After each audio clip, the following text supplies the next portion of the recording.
Hi there, everyone. I am Laurie Barraco, and I welcome you to my predictions for the week of May 11th, 2025.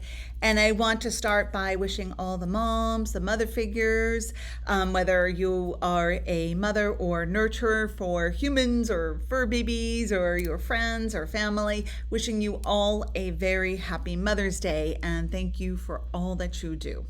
All right, so for the month of May, I've been using the Marchetti Tarot by Cira Marchetti. And I'm going to grab my cards and give them a shuffle to see what our message is for this upcoming week. We'll see as we continue moving forward with Pluto Retrograde, with a Pluto Retrograde cycle. Some interesting things have popped up for many people.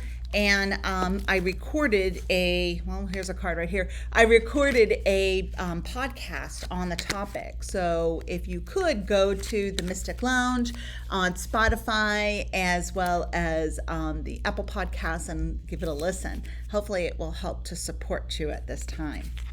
All right, so what we have with our cards, the first card is the Justice card. Next we have the Page of Swords reversed.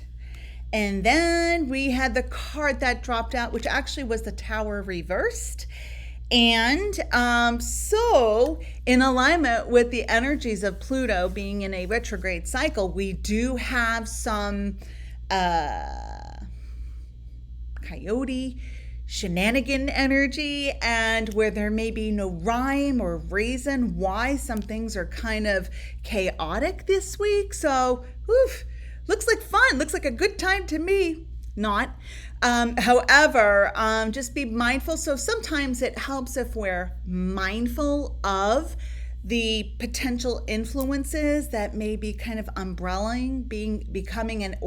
acting as an umbrella for all of us. So just be mindful. So think before you speak. Think before you start going down different rabbit holes and creating chaos and having it magnify and possibly create disturbances and turmoil in your relationships with others as well as your perspective. So this could be where we're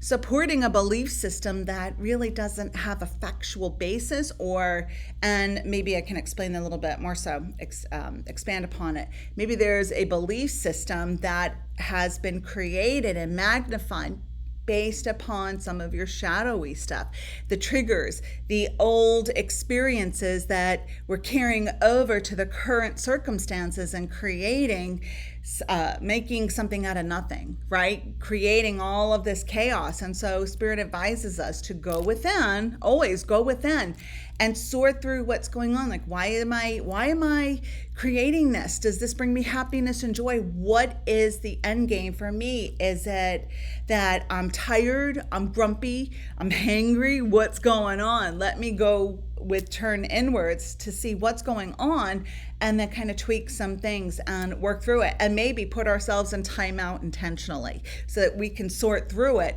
without creating more drama in our lives. All right, so things may not seem to be all that they are, that you believe them to be, that your ego wants to believe. So just keep that in mind. And yeah, sometimes things happen because they happen, and we don't always have to have a reaction. And sometimes some things that are disappointing that are taking place, sometimes they're temporary, so we don't need to go down all of those rabbit holes. Sometimes in the middle of transformation of a different outlook, a different outcome falling into place, sometimes it looks really messy, and we are concerned and we have anxiety over, oh my gosh, is this how this is going to turn out? This is how it's going to be. Probably not. So I think that there are more short-term experiences that are not going to be long-term manifestations and experiences. So just try to be patient, trying not to jump to conclusions, and get a hold of that negative ego and all the triggers and the shadow side. All right, so take your time before you formulate opinions, and try to be present, and if you need to, put yourself in timeout. All right, thank you so much for tuning in each and every week. I am Laurie Barraco, my friends. Thank you again. Namaste. Bye-bye.